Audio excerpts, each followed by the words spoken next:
WIGTAKE. What's it going to take? What's it going to take to reach our cities, to reach the nations, to see no place left in the earth that has not had a chance to hear the gospel and be reached for Christ? So using 6 questions drawn from The Advantage by Patrick Lencioni, we're going to identify what's it going to take to achieve alignment on our teams, in our cities, to achieve no place left. Those 6 questions are: why do we exist? How do we behave? What do we do? How will we succeed? What's the most important now? And who must do what? Why do we exist begins with what is our true north, or what is the point that relative to it, everything else has meaning. So we ask this question: what is our God-sized vision? What is God's heart? And for our cities, this is not one specific people or place or passion, but it is seeing no place left that has not been engaged with the gospel, whether that is a people group, a geographic place, or a passion or interest group in our city. So the next question is, how do we behave? And this is important because the question is not what do I need to do in order to see a move of God, but the question is, what's it going to take? And sometimes we can look around and see others who are doing a lot more than us, who seem to be more gifted than us, and we can see the maximum qualities. But the better question is, what is the irreducible minimum qualities of the leader that God can use to catalyze movement and build and sustain a move of God in the earth? What is the irreducible minimum, and what kinds of qualities does that leader have? Recently, in the On the Road podcast, Jeff Sundell and others have been interviewing movement leaders about the qualities of a movement leader. And I highly suggest you check out that resource to identify what is the irreducible minimum and what are the qualities of movement leaders. Next question we need to ask is, what do we do? And here the question is, what is the mission? Or what is the simple, clear path that for those who are living out this irreducible minimum set of values to move towards this big vision, what is the path that they are walking along to reach this big vision? And so for most of us, this is the 4 fields.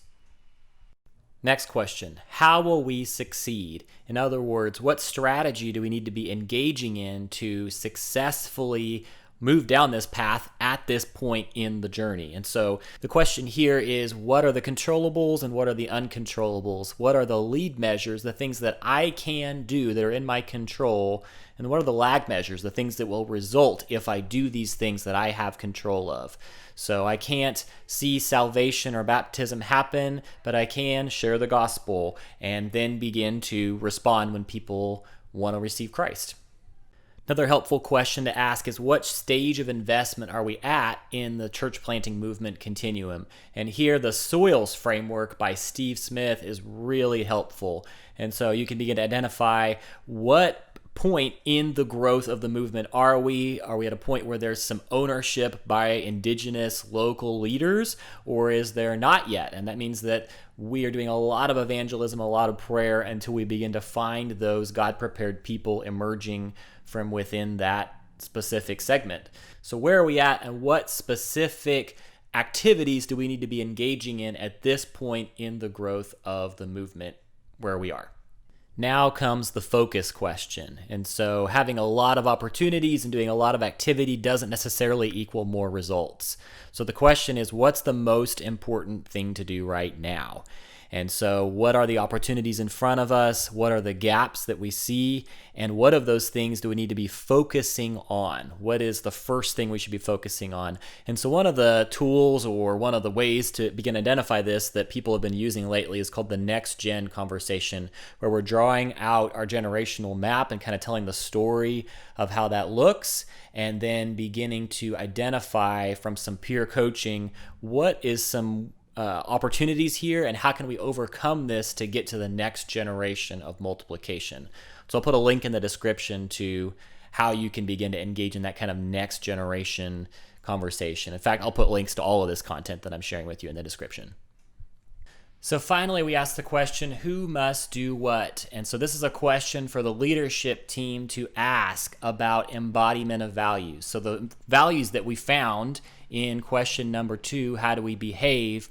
what does a leader look like, that irreducible minimum embodiment of those values? Not simply that they would agree with them, but that they're actually living them out in their life. And even, where do we see leaders in our city that might be great leaders, but they're not actually embodying the values that we hold core?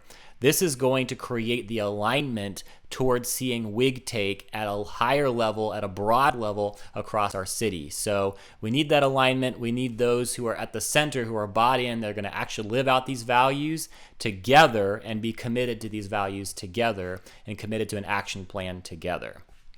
So WIGTAKE requires us to ask the question, not what do I need to be doing, but what is it actually going to take at a heart level? How do I buy back into what it takes today in this stage? And how do we do this together in our city to reach the city for Christ?